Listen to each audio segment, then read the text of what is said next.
This is Dave Michels. Welcome to another TalkingPointz Chats. I'm here with Dave Danto, my colleague, and we have a special guest today. We have Ilya Bukshteyn. I said that right, Ilya? Is that okay? You know what? I gave up so long ago, Gary, how people pronounce my last name. And Ilya, every time I see you, two things are true. One is you are smaller. Congratulations on that.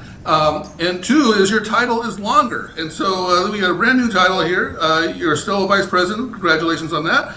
Now it's Teams Calling, Devices, Events, and Premium. Does that imply that calling devices and events are not premium? It's look, I will take all suggestions for a better title. So Teams Calling is in fact part of it's basically listing what we sell as our licenses. Teams Calling is known to our customers as Teams Phone. That's the license. Devices is Teams Rooms plus other devices. Events, Teams Live Events, Town Hall, Webinar, that is actually part of the Teams Premium license. And so those teams are ones that I have the privilege of leading. Events and Teams Premium just moved into my team a few weeks ago. I was going to say, I've known you a long time, and all of those things are new, but devices, you've been the devices guy for a long, long time. I don't know, let's see, I can remember you with the LCS days. I don't, were you involved, how long have you been at Microsoft? It's 30 years in September, so it's a long time. Way longer than I thought I would be, but I keep having fun in different roles, so yeah. And so to put that in context, Microsoft was selling what 30 years ago when you were brand new? So I joined just before we launched Windows 95, actually about a year before. I joined in September 94. We launched Windows 95 in August 95. So that was the big thing. You know, if I wore a Microsoft piece of swag, actually on the street, people would stop me and ask me about Windows 95, which was amazing. Yeah. And I'm one of the few people, I'm sure you'll relate to this, I'm one of the few people that when I hear the Rolling Stones Start Me Up, I immediately think of Windows 95. And so, please don't give me that image of Steve Ballmer dancing again. That would hurt my brain before we have a conversation. All right, well, let's get into our conversation here. We have a conversation today around the purpose of this podcast is to talk about MDEP is what I call it. Maybe you call it MDEP, who knows? I know what MDEP is. I know David knows what MDEP is. I'm sure you know what MDEP is. But let's assume, it is kind of alleged. I mean, that doesn't really. It's like the Loch Ness monster. It's not. No one's really ever seen this thing. So, oh my gosh, maybe that is. Okay, so let's see. So the first question is, Ilya, why don't you explain or introduce MDEP and what it is? Sure. So I'm going to give you the really simple explanation, and then if you'll indulge me, I want to give a little context. So MDEP stands for Microsoft Device Ecosystem Platform. It is an AOSP Android Open Systems distribution that Microsoft puts together and works with OEMs to put on devices. Here's the context. So you harken back to the LCS days, live communication server. So way back when we first said that Microsoft is going to have software that does unified communications, which at that time was really chat, calling, video meetings, one of the things we didn't really tackle very well is what happens in meeting rooms. So very initially, we looked at the landscape and said, not a lot of rooms have video systems, and they're big and expensive. So our initial take was, hey, how about we enable people to use their laptop plugged into something? And that initial something was the round table. And a little bit of trivia, at the event that we did that introduced unified communications, Jeff Rakes did that keynote. I was behind the scenes. I helped write a bunch of that content and arrange the demos. And we hired Rainn Wilson of The Office fame, Dwight Schultz on The Office. Yep. That was his first ever corporate gig. He actually went out and bought a suit to look like Dwight because he didn't have that outfit from the office. And so he was in that event, and he helped introduce Roundtable. And so Roundtable was a USB device, which back then was cheap relative to video systems. It was about $5K. Yep. And so that was interesting, but if I remember right, sold at most about 10, maybe 15,000 units. So didn't get super broad adoption. We licensed it out to Polycom at the time. And one of the things very quickly was it was expensive for a USB device. Cheap relative to video systems, but laptop's not the same as video systems. So then we took a second shot with something called link room systems. And link room systems tried to, with all respect to everybody, it tried to duplicate what Cisco and Polycom were doing. So it said, hey, there's going to be a codec, it's running an embedded OS, Windows embedded, highly customized, and it'll be cheaper than what we thought other VTCs were at the time, but still in the several tens of thousands of dollars. And that sold about 10 to 15,000. Hard to have an exact number because on-premise, so it wasn't tracked as closely as we can with Cloud Connected. So still not a big hit. That was when I was asked to take over what was Rooms, and it was an interesting time because Google had just launched Chromebox for meetings at $9.99. Bill Gates sent a memo saying, oh my God, this is going to be incredibly disruptive. You guys got to do something.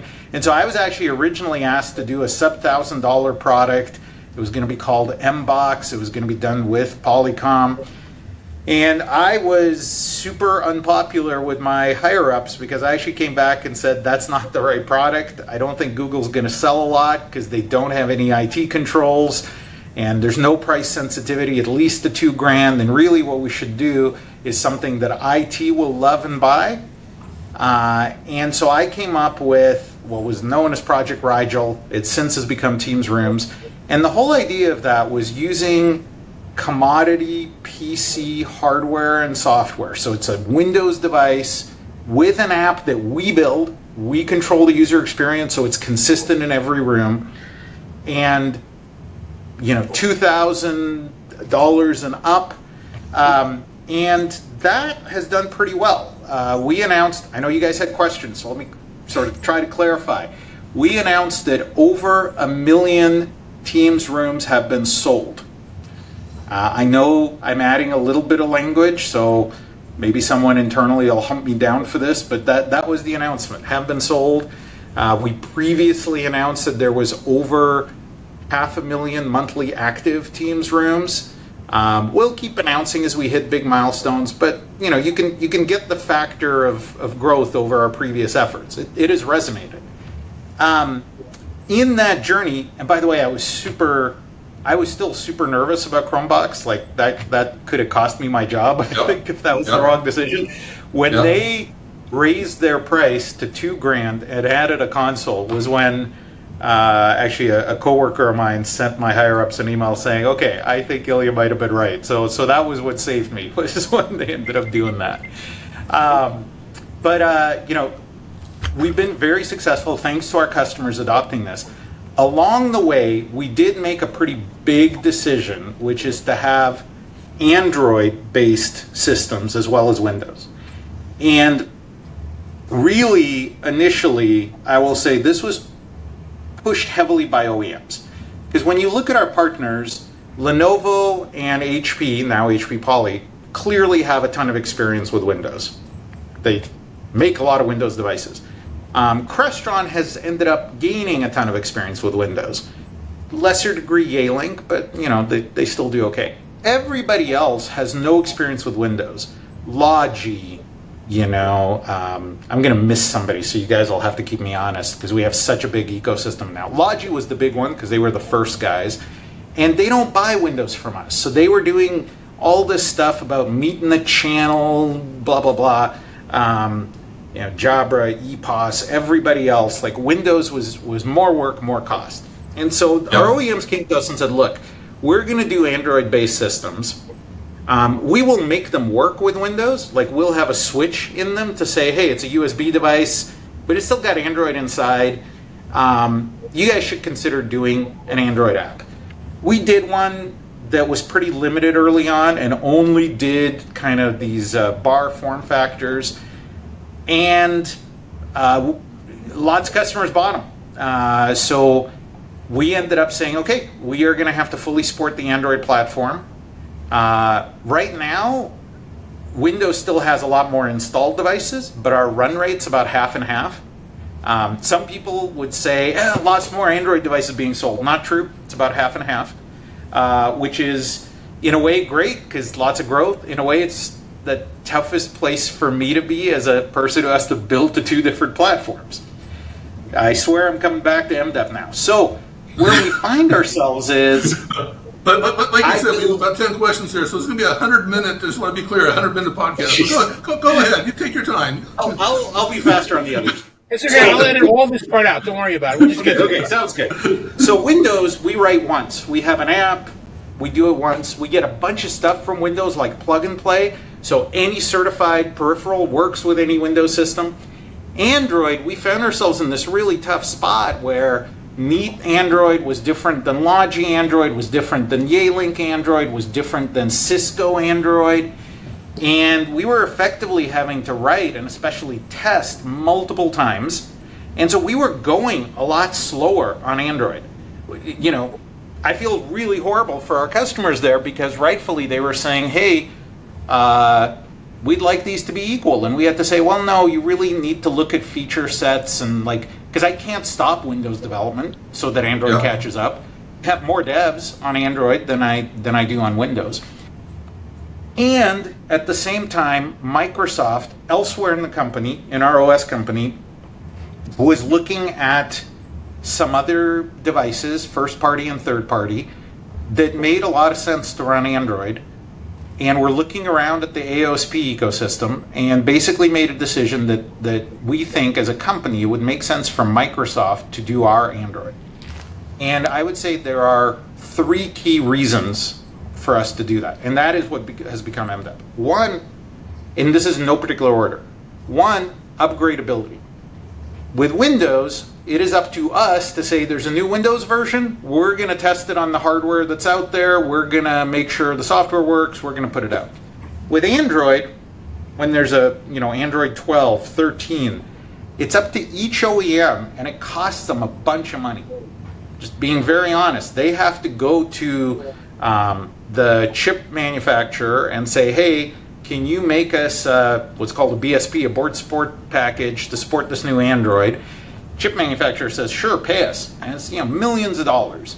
And the OEM has to pay that with no real new revenue coming into them. So we were facing a situation where some of the devices would be stuck on older Android, which really is difficult for us as we have cloud-connected systems that may take advantage of newer capabilities. That's one.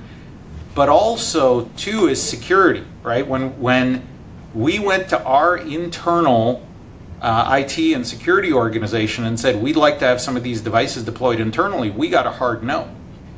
We actually just deployed the first 100 Android devices internally, room devices. It took like 3 years of work, and frankly, the only reason we were able to do that is because those devices will upgrade to MDEP. So security is number two, and they're very tightly connected, upgradability and security. So a Microsoft team will now be responsible for making sure that Android platform stays up to date, stays as secure as we can. I know we'll come back to security too. And then three is value added or sort of additional capability to help AOSP catch up to Windows. The one I use all the time is plug and play. Android doesn't have a concept of plug and play. So of course, Logi will say, hey, we did this stuff that makes it work with, these USB peripherals, but Cisco did some other stuff. Well, whose stuff do we go with? So MDEP kind of aims to address that. So let me where we are today. Let me go back to the original question here. What is MDEP? So let me just see if I can make this shorter for you. It's a version of Android. It's a version of Android that Microsoft is controlling or releasing and specifying for Teams rooms. Is that accurate? Is that The last part is not quite accurate. It is a version of Android, specifically AOSP. There's two flavors of Android. There's Google Android with a bunch of Google services. There's Android Open Systems that anyone can pick up that does not have Google services. So this is a flavor of AOSP that Microsoft builds, releases to OEMs we work with, and it actually will be applicable to Rooms, Teams phones, Teams panels, all Teams Android devices. We have not today specified it for our existing partners. We have said any new partners and new Android devices should be using MDEP. And today we have Jabra committed and out with MDEP-based devices. But MDEP is a version of Android that partners will get from Microsoft. Is that accurate? Okay, all right. I think we got question 1 down. All right, question 2, Dave. Well, you've kind of answered a lot of the questions in what you talked about, but I do want to give, if you would indulge us again, because there's a lot of terms here that so I will indulge you all you want. There's a lot of terms here that people don't really realize. Microsoft came out with an announcement last month about having to switch to AOSP. And what is the difference between MDEP and AOSP? And is this 2 switches or 1 switch, or what is Microsoft asking their partners to do? So that switch, this is a little more technical. So it's not switching to AOSP, it's switching to AOSP management. So what happens with these Android devices is, to be acceptable in corporations, they have to support what's called MDM and MAM, mobile device management and mobile app management. Different organizations mandate different levels of this. I would say about half of our customers, Microsoft included, specify MDM, meaning the device has to be fully corporate managed. The agent that allows Intune to do that is today called Company Portal. It uses a set of APIs that Google and the AOSP community have deprecated. So going away will not work. The new agent is called Intune AOSP, and it uses a set of newer, better APIs. Don't ask me the details because I'll have to get someone else to tell you, but it is a new agent that in many, many ways is better, smaller, faster, less memory footprint, etc. So these are 100% 2 different things. One is device management, and one is the platform that it's on. Correct. Okay, and then let me ask one other clarification question here, again, because we went through a lot of this journey. You had announced MDEP initially, I think it was Enterprise Connect in 23, and I'm not really still 100% sure if there's anything out using it today. So I'm not going to blame you for the delay. You know, obviously you talked about a whole journey that went on over there, and there's a lot going on. But can we use it? I mean, it was I took the selfie with it on the show floor, but they said they weren't shipping it. So what is the status of it? Is it out? Is it not out? Is it going to be out? Yeah. So the 2 partners who've announced going all in on MDEP are Jabra and Yealink. So Jabra have 1 Android device out today that's, I think they call it the VSB, Video System Bar. It's the Panic S50 with Android 50 VSB, yes. Thank you. So that internally is running on MDEP. I will tell you, I am blanking on whether it's already out with MDEP. I believe the way Jabra was going to do, going back to your earlier question, the device management transition is just by going to MDEP. So MDEP has the new agent built in, the Intune AOSP engine. So so it's either out or it's going to be out very soon. That Jabra device will be the first MDEP device. Okay. And I can circle back with you guys, or you guys can ask our friends at Jabra, but that'll be the first one. Yealink have said that all of their Teams Android devices, all of them, Rooms, phones, panels, will be MDEP based. But it's an upgrade. So they haven't yet come out with that, but we'll see more coming out. We'll And the also other see more. curveball for clarification is that when you announced this and we were looking at it, we were all thinking, oh, all the Android video bars, there's a lot of questions around that. And then Barco comes out at Infocom and explains that they're using MDEP for things that aren't video bars. So has it expanded, or was that the original view all along? Yeah, so I guess it's important for me to highlight again that it's two different teams at Microsoft with slightly different goals. My goal, of course, is to get Teams devices out, in as great a shape as possible. The MDEP team is part of the operating system group, and of course what they want to do is have OEMs use their OSs as broadly as possible. So Barco is a bit of a joint announcement. So Barco is going to do their Android devices on MDEP. They have also said that in the future they will have Teams devices, but no more details shared at this point. Okay.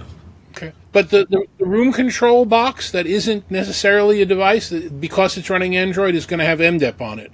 That's the thing that's there. So it's not just for the video devices. It's anything in the meeting room running Android. It's actually anything running Android, period. Right? MDEP is an Android distribution. Any Android device, probably a business device, because it's definitely sort of business focused in terms of enterprise manageability and so forth. Any Android business device could consider MDEP. Quite frankly, you may see other devices, even for the consumer space, run MDEP. It's a Microsoft Android platform that where Microsoft adds value in at least the three areas. Do you see I mentioned Microsoft before. making that freely available to the public as well, and anybody can download it, or is it'll be restricted to your approved partners? It's up to the MDEP team. At this point, it's only with partners that we have an agreement for. And the reason being that Android is still not Windows. You can't grab Android on a stick easily as a consumer and install it. Yeah. You do have to have a board support package for the chip and so forth and so on. I just clarify for our audience that the way Google makes Android available is they have a free open source project and people can do things with that. And then they have a licensed version which has the Google Play Store and has a bunch of other stuff. And that is not a free open source product. That is a product that you have to buy. And so when you buy a cell phone with Android and it's got all that stuff on there, that device maker probably paid for that version of Android. Where if you buy maybe a phone in China that doesn't have the Play Store and doesn't have all that stuff on there, they probably downloaded a free version of Android. So you're basically downloading the free version of Android, not just any version. You're taking the Android open source projects version of Android, modifying it and making it a Microsoft magical device. Or operating system, and then making that available to your partners. I think is that a fair? Did I get that right? Okay. Yeah, that is fair. Yep. All right. One interesting tidbit I've heard is that Google licensing prohibits the same OEM from both buying the paid version and doing AOSP devices without explicit approval from Google. So all kinds of fun complications in the Android space. Okay. Right. So let's talk a little bit about some of your existing partners and the position that they're in. You obviously had Jabra and Yealink, as you mentioned, and now Barco that are interested in joining and getting all the benefits from this. But you've got other partners out there now that have been using these bars on Android, and as you point out, selling a lot of them for 3 years. So it's an interesting. Why would they change? Why do you want to change that? Why do they want to change that? And will they have to change that? Yeah, so for us, we want to make sure, I'll start with the customer. We want to make sure our customers have a consistent experience, not in terms of the UX, but in terms of the manageability, security, and upgradability. And all three of those are things our customers have asked / really pushed us on. And today the answer is go talk to the OEM. I have no ability to say XYZ device will be supported for however many years because in the Android space, because it is up to the OEM to say, will they spend the time and money and energy on a new Android version when that comes out? How easy or hard will that upgrade be? I have no ability to say, is the platform going to stay secure? I trust our OEMs. They're great companies, but we as Microsoft can't say that because they are responsible for those upgrades.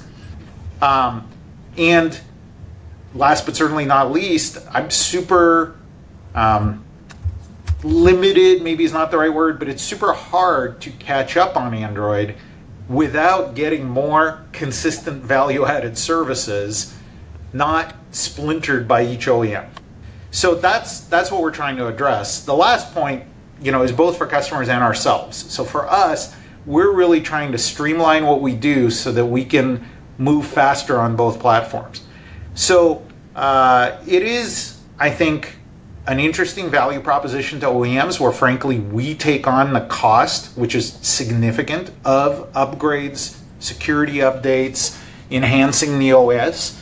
There is a trade-off because, like you said, there's some OEMs that have invested years in their own flavor. The MDEP team is working with each of those OEMs to kind of try and find the right balance to say, hey, you can bring over your value add and AI audio video code that's running on the OS while still getting the benefit of our platform. At this point, like I said, any new devices, new partners on Android will need to be MDEP. Can I envision at some point saying we're only going to do certification for MDEP devices? Yeah, absolutely. We're not there yet, but I'd certainly say for all the reasons I just listed, I think it'd be a great benefit to both customers and us. So Dave was asking, he didn't use an acronym. Dave, you have to use acronyms when you ask questions. But Dave was asking about, I think it was called MTROA, right? It was meeting Teams rooms on Android. It was the acronym. And when you introduced that, I believe you kind of diverged. When Android had these features and Windows-based meeting rooms had other features, you've kind of brought them mostly back together, I think. No, okay. So I guess with MDEP, my question is are they going to come back together more with the Windows and the... That's the goal. So today, Windows is a superset. We, for a while, I would say Windows was mostly a superset, but there were a couple of features on Android, like Start Whiteboard from MTR, that were unique. Within this next quarter to 2 quarters, it's going to become Windows as a pure superset. And the question is, when can it be equal, right? When does Android catch up? Today, without MDEP, I don't have a plan that would do that. I can't stop Windows. I can't keep adding more and more devs to Android. So it's going to keep going as a superset with some amount of delay. The hope with MDEP is that if we can get, one, everybody onto MDEP, so we reduce our amount of work on Android, and two, then the MDEP team can keep adding value to the platform. The hope is that we get to a place where, the 2 platforms would be kind of equal. By the way, I can't ever promise that because, the pace of innovation and change in terms of, we announced Copilot running on Teams rooms. That's one of the things we talked about at our recent Build conference. That has all kinds of interesting implications. It's going to come out first on Windows. We would need, there's probably some hardware dependency to even bring that on Android. So all kinds of stuff, but the goal would be to get a lot closer. You talked a minute ago about certification and how you foresee only MDEP-based Android platforms being certified for Microsoft Teams. How will that work? Will companies lose their certification, or will it be an upgrade to it, or how do you envision that happening? Yeah, great clarification. It's the latter. So our certification is not infinite. Our certification has a specific time frame, and then we say the device could be recertified with future Android versions.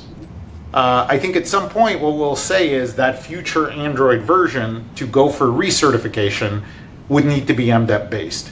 Now, I don't have a time frame in mind. I don't have an Android version in mind.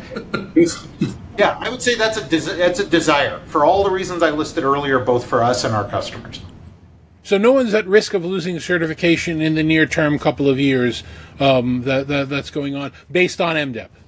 Well, shoot, when you say a couple of years, there are devices that were certified 3 years ago that will expire their certification in the next couple of years anyway, right? So, and then the way it works now is it's up to the OEM to say, okay, we are going to spend the money to do Android version XYZ and resubmit for certification. So I don't want to say the couple of years or any time frame part. All I'm saying is there's definitely a desire for us at some point to make that recertification requirement be MDEP based. Okay. Well, that was a tough question, but now I have even a tougher one, and I got to tell you, I respect you and your employer, greatly respect you and your employer, but I think it's a legitimate question here. So, are you ready for this one? Are you ready? Hold on. So you've already mentioned a few times that MDEP is really about security. Some of your partners have said this as well. We were listening to Jabra. They were talking about the key benefits of MDEP, and that they said, Microsoft takes full responsibility for the security of the meeting room, which is kind of what you've touched on as well. Now, some people may have concerns about that. Lucky timing, I guess, because just last month, I'm sure the Homeland Security issued a scathing report on Microsoft. They were investigating a email hack, and so nothing to do with Teams, but they were investigating an email hack, and they wrote this report that went public, and they identified operational and strategic decisions at Microsoft that, quote, collectively pointed to a corporate culture that deprioritized enterprise security, unquote. Wow. Now, so how can you come and tell people in the enterprise that don't worry about your meeting rooms, Microsoft's got your back on security? And so help us understand that. Yeah. Well, I'll start by saying I've read that report, as I think have, frankly, the majority of our 200,000 some employees at this point. It is humbling. I don't, think I can put it better than our Vice Chairman, Brad Smith, in terms of his testimony to Congress, where, to paraphrase, he said, we take full responsibility and we're going to make the changes necessary to make sure we address all those issues. What I can tell you is since then, security it's beyond job one. The word Satya used in a communication to everybody is when it comes to a choice between security and anything else, security wins. We are currently delaying roadmap items because we are going back and addressing a very significant list of things that aren't necessarily quote unquote broken, but we believe could be better. So yes, absolutely a humbling moment for us. Yes, absolutely we take full responsibility. In my 30 years at Microsoft, unfortunately, this isn't the first time that technology changes and kind of cultural changes impact the company. I don't know if you guys remember back to Windows XP Service Pack 2, but that was basically where we said, oh my gosh, we put out Windows XP, and it turns out that all these computers that are connected to each other are a great target for hackers. And we'd said security had to be a feature of the OS, and so we built antivirus and a bunch of stuff into the OS. Before that, I happened to be working on SQL Server when there was a pretty significant issue where there was a embeddable small version of SQL Server that was used in a lot of apps, and it shipped with a default 2-letter username and a default 2-letter password. So not secure by default. And it turned out that was a easy vector. The only thing I can say is, in my experience, every time something happens, we learn and we get better. In this case, boy, the environment has changed. They're state-sponsored. It's not the same hacker as it used to be. It's groups with effectively boundless resources. It's cloud services and cloud tenants. We have to do better.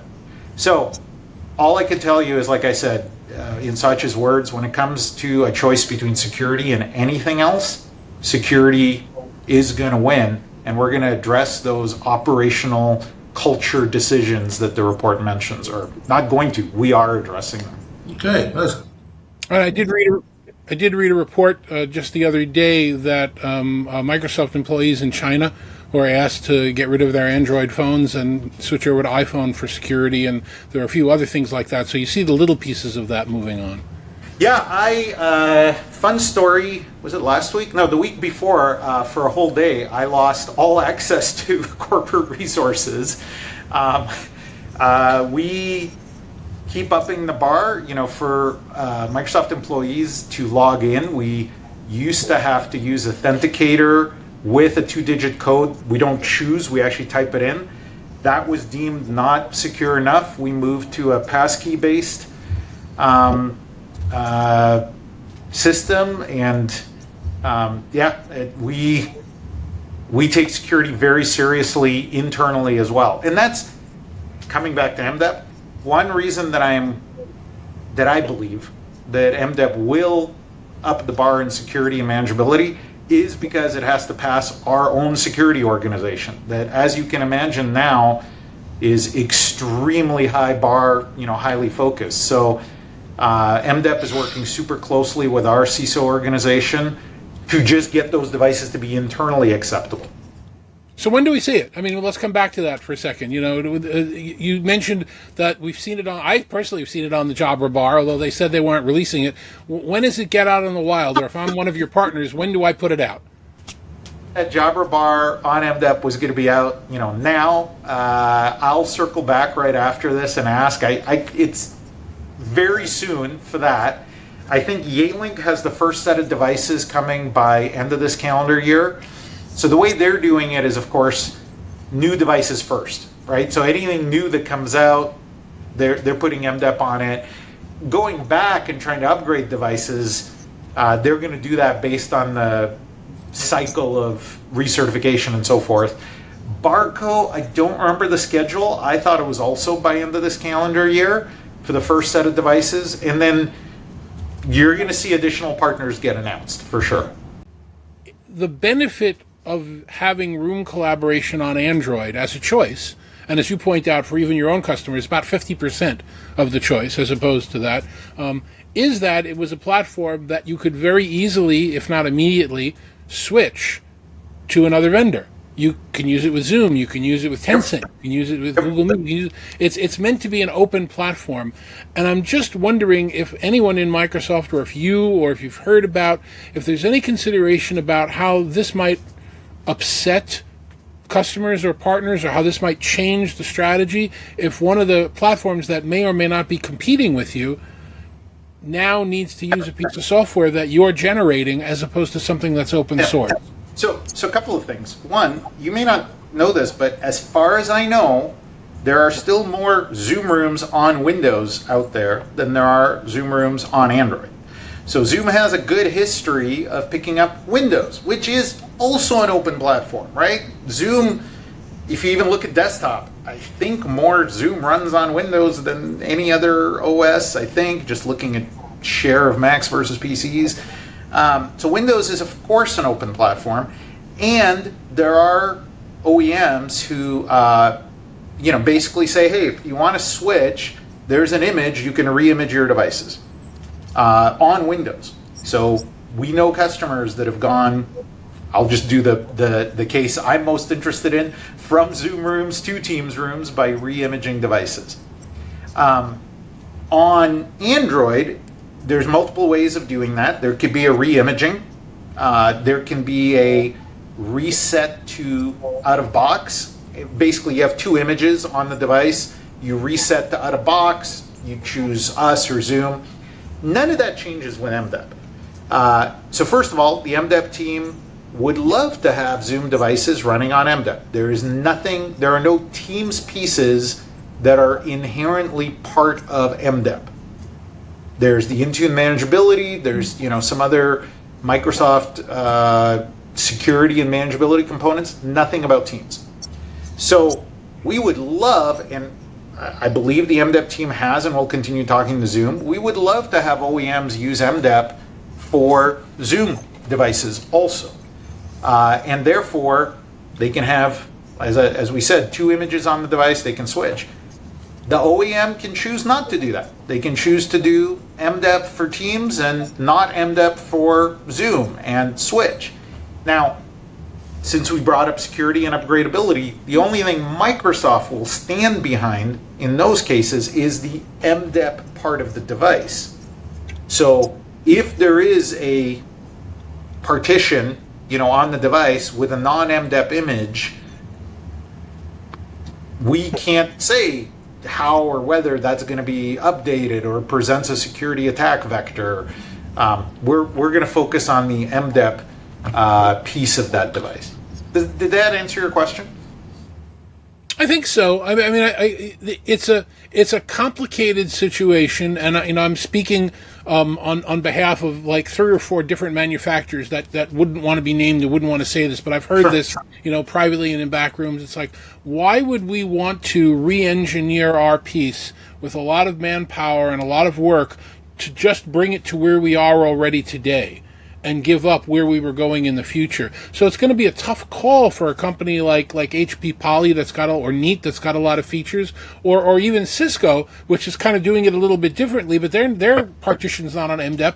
It's going to be a lot of work for them to bring that to where it needs to be, and I don't know if the incentive is there to do that quickly. Maybe it is. I don't know. I hear you. I think what we would say is, hey, the payback is around the cost of every new major Android version plus the upgradability and so forth. And I'm not even really hearing much of a conflict, because if I understand what Ilya's saying, it's still Android. It's just a Microsoft version of Android. So if they have a lot of expertise and skills that they've developed over the past few years on Android, that should be mostly applicable as they move over, and they should still be able to reboot with different applications running and things like that. So as far as I can tell, you haven't said anything that would be a problem.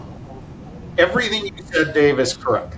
But also, in fairness, I've heard some of the concerns that David's talked about. I'll say, with all respect to our OEM partners, primarily I think the concerns are competitive between them.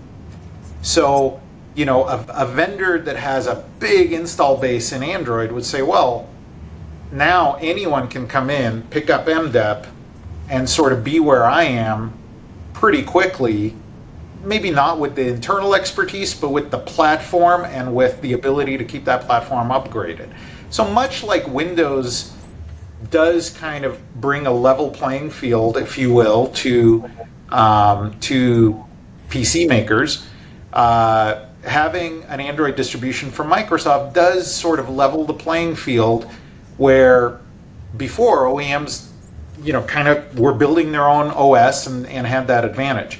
So that is real. I would say, again, with all due respect to our OEMs, our focus is on the customers versus necessarily how the OEMs position against each other.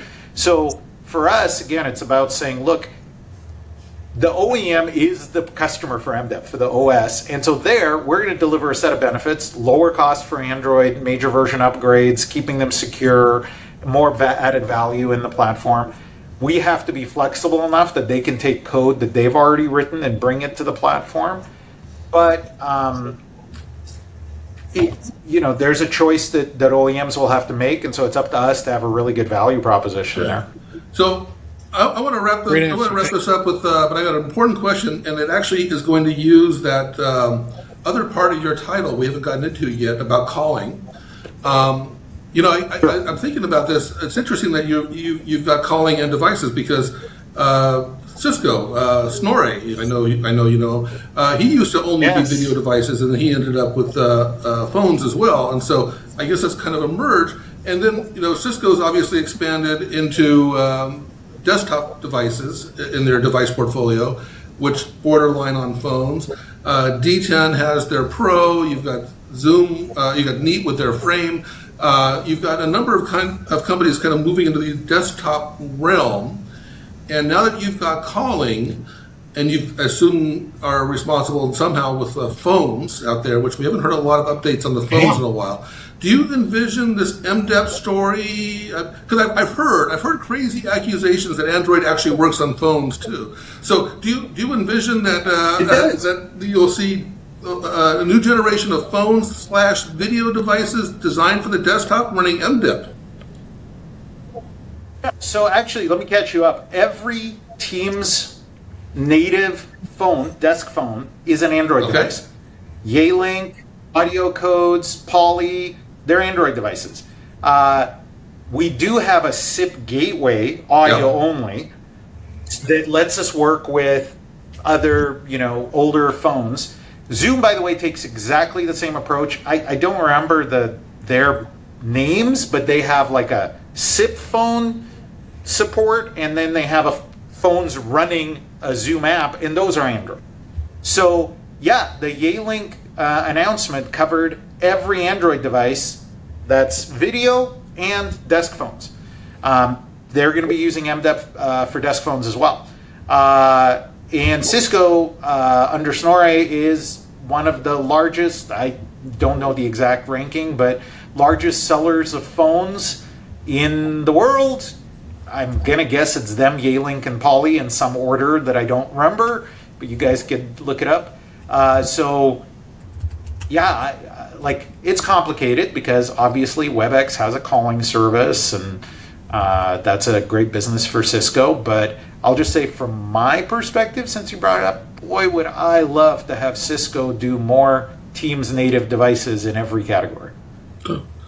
So we're really seeing the convergence of video and voice. We've been talking about it for years in terms of the apps like Teams, but now we're really seeing it around the devices as well. That's fantastic. All right. Well, I want to thank you so much for doing this podcast with us, and I know you're very, very busy, and I think this is really informative. So thank you so much for participating. Well, I want to thank you guys for having me on. I follow both of you. I think you guys have a great insight into the industry, and I am happy to come back and cover other topics. I think it's great for customers to have this podcast as an information source. Thanks. Thank you.